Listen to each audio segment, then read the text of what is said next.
Missing persons के हवाले से जस्टिस मोहसिन अख्तर खयानी के रिमार्क्स और इस पर अटॉर्नी जनरल के जवाबात और वकील ईमान मजारी बहुत अच्छा बोली हैं। उन्होंने डायरेक्ट मंसूर अवान से बड़े सवालात उठाए हैं बुखारी साहब। अब ये मिसिंग पर्सन, इससे पहले भी हमने एक प्रोग्राम किया था जिसमें बहुत ही स्ट्रिक्ट रिमार्क्स थे मोहसिन खयानी साहब के। तो सिर्फ रिमार्क्स दे देना और इम्प्लीमेंटेशन में कॉल ऑफ फेल में तजाद हुआ ना। फिर देखिए, मैं नाम लिए बगैर कह रहा हूँ, किसी एक शख्स से मेरी मुराद नहीं है। अदालतों से ये तासुर उभर रहा है कि मुख्तलिफ हीले बहानों से या मुख्तलिफ जवाज़ इस्तेमाल करके आइनी इदारों की और ख़ास तौर से मिलिट्री इस्टेब्लिशमेंट की तस्दीक की जा रही है। कोई दो राय उसके बारे में नहीं है जिसकी हम बात कर रहे हैं। पहली बात तो ये कि लेट अस स्टेट आर माफिया ज़मीर, हम अपना बयान कर दें। कोई जी शऊर शख्स लोगों के इस तरह उठा लिए जाने की हमायत नहीं कर सकता। Fair enough. Leave alone journalist. Journalist तो इस कॉज को लेकर लड़ाइयाँ लड़ते रहे हैं, तरीके चलाते रहे हैं। तो हम इसके हक में नहीं हैं कि किसी की को आप आज़ादी इजहार से, यानी हरकत से आप उठा दें बगैर किसी वजह के। लेकिन मैं सिर्फ एक सवाल पूछना चाहता हूँ अपनी मोअज़्ज़ज़ जज साहब से भी और मोअज़्ज़ज़ अदालत से भी। क्या दुनिया भर में ऐसा कहीं नहीं होता? क्या CIA ने कभी किसी आदमी को नहीं उठाया? क्या रॉ ने कभी किसी को नहीं उठाया? क्या मुसाद ने कभी किसी को नहीं उठाया? क्या NDS ने कभी किसी को नहीं उठाया? वो किन मामलात में उठाते हैं? इन्वेस्टिगेशन के मैं अर्ज करूं, जब मुल्क की सलामती स्टेक पर हो, जब आप गैर मुमालिक के लिए जासूसी कर रहे हो, जब आप दहशत गर्दों का साथ दे रहे हो, आप मेरी बात समझ रही हैं? क्यों नहीं उठाया जाना चाहिए ऐसे लोगों को? लेकिन इन अदारों को चाहिए कि इसको ज्यादा देर सीगा राज में रखने की बजाय उन लोगों को एक्सपोज करें। अच्छा, एक्सपोज अदालतों में लेके आए। आपने किसी को उठाया है, आपके पास कोई सॉलिड प्रूफ्स हैं, तो उसके बाद आपने उठाया ना, तो वो सॉलिड प्रूफ्स आप केस में अदालतों के सामने रखें। करेक्ट, यही हम कह रहे हैं कि बजाय इसके कि इसको आप तूल दें, अगर आपने उठाया है। आपको याद है हमने एक प्रोग्राम के अंदर ये जो कैटेगरी थी, वो तीनों डिफाइन की थी आपने, तीनों चारों कैटेगरीज हमने डिफाइन की थी बलूचिस्तान के हवाले से, मिसिंग पर्सन के हवाले से, याद है? के हवाले से, हाँ। तो ये प्रोब करना और ये हकायक मंजर आम पर लाने के लिए अदारों को इस तरह की इन्वेस्टिगेशंस करनी पड़ती हैं। बिल्कुल ठीक है, ठीक है। अब आप देखिए, एजेंसीज जज साहब हुक्म दे रहे हैं कि 4 दिन में बंदे को पेश करें। हाँ। मीनिंग देयर बाई, या तो जज साहब ये समझ रहे हैं कि ये बंदा इनके पास है, कंफर्म है, उनको लगता है, ठीक है, पक्का पता है। अब आप मुझे बताएं कि कोई अगर चैलेंज करे कि जनाब आपके पास क्या एविडेंस है ये अस्यूम करने की कि ये बंदा ISI के पास है। मतलब कहने का ये है कि अदालतों को भी ऐसे अदारों को, जो ऐसे आइनी इदारे हैं, जो ऐसे अस्करी इदारे हैं, जो पाकिस्तान की सलामती के जिम्मेदार हैं, उनको कहीं ना कहीं मार्जिन, हम बिल्कुल, फिर मैं कह रहा हूं, हम किसी के बिला जवाज उठाए जाने के ना सिर्फ हक में नहीं है बल्कि इसकी मुजम्मत करते हैं और पुरजोर अल्फाज में। अहमद फरहाद का केस है ना, इस पर अटॉर्नी जनरल ने भी कहा है कि हम 4 दिन में उनको पेश कर देंगे। उन्होंने ये कहा कि हम पूरी कोशिश करेंगे, तमाम वसाइल जो है इस्तेमाल करेंगे। Don't doubt them. हाँ यार, मुझे तो ये नहीं समझ में आती कि अदालतों के, हमने तो सुना था कि जज कभी बोला नहीं करते, उनके फैसले बोलते हैं। इस पे फैसला क्या सुनाए, वो तो खुद इन्वेस्टिगेशन के लिए बुला रहे हैं। जजेस जिस किस्म के वाज दे रहे हैं, जिस किस्म की तकारीर फरमा रहे हैं, उनसे उन्हें इज्तनाब करना पड़ेगा, इसलिए कि इससे उनकी अपनी जात और उनका ऑनर कंप्रोमाइज हो रहा है। इनका ऑनर कॉम्प्रोमाइज, क्योंकि उनके कहे हुए जुमले फिर मीडिया के ऊपर डिस्कस होते हैं। सोशल मीडिया के ऊपर उसके ऊपर ट्रोल्स होते हैं।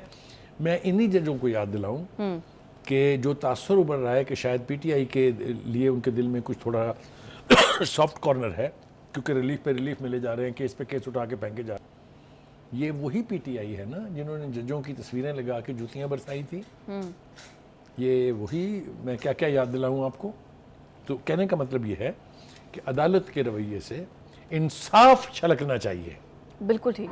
देखिए, जिस तरीके से हम सहाफत के बारे में कहते हैं कि काली भेड़े हैं, क्योंकि अब नहीं पैदा होते सोरश कश्मीरी जैसे लोग, अब नहीं पैदा होते मजीद लाहौरी जैसे लोग, अब मौलाना जफर अली खान नहीं पैदा होते। बिल्कुल ठीक। तो इधर अदलिया की तरफ भी आ जाए, वहाँ भगवंत दास है कोई, कर्नीलियस है कोई, तो ये क्या वजह है इसकी, इस इन्हतात की वजह क्या है? इससे पहले कि हम बॉर्डर साहब पर आए, एक बात मैं कहना चाहता हूँ कि अदलिया को वही बात वो कहते हैं ना कि it doesn't matter what you say, what matters is how you say it.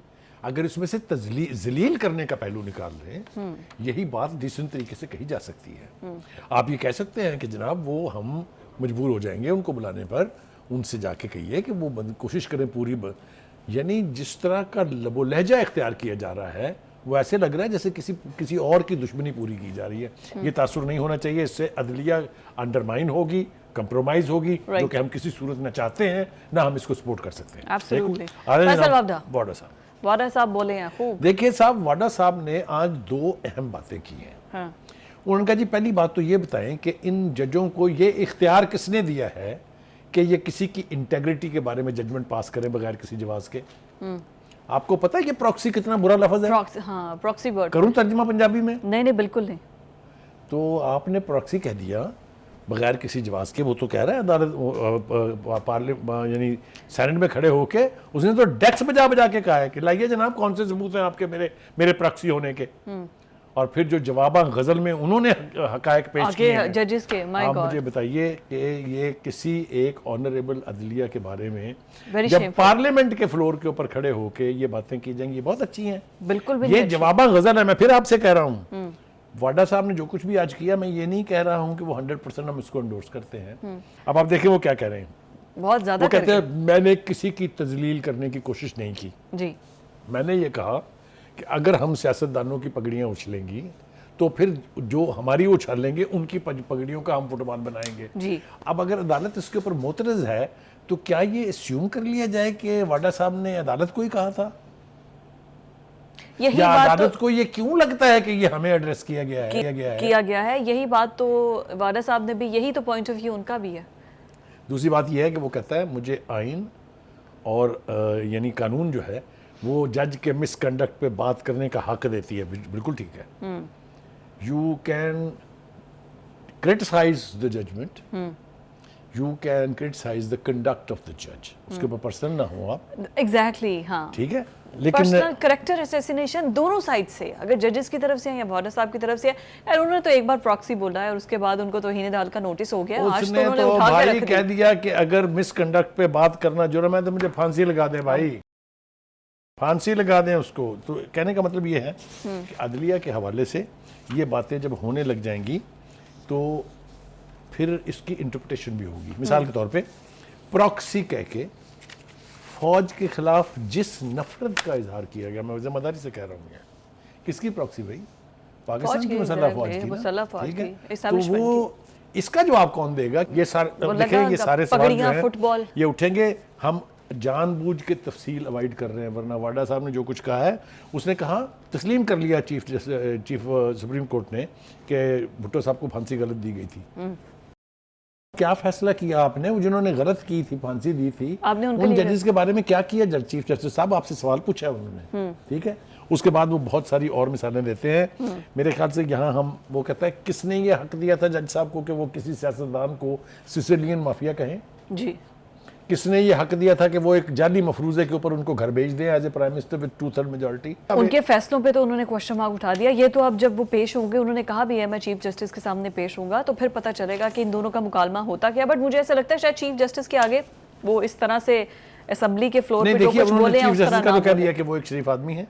वो एक ऑनेस्ट मैन है, he is an honest man. हां, और वो रऊफ हसन पर जो अटैक हुआ, मैं चाहूंगी क्विकली उसका भी जिक्र कर ले। देखिए इसके बारे में दो बातें करनी है। पहली बात तो ये कि हम इसकी मजम्मत करते हैं, ये सियासतदानों के साथ ये सलूक नहीं होना चाहिए बिल्कुल। लेकिन जिनसे उनको मार पड़ी है, जिन्होंने उनके ऊपर हमला किया है, उसका कोई जवाब जरूर होगा।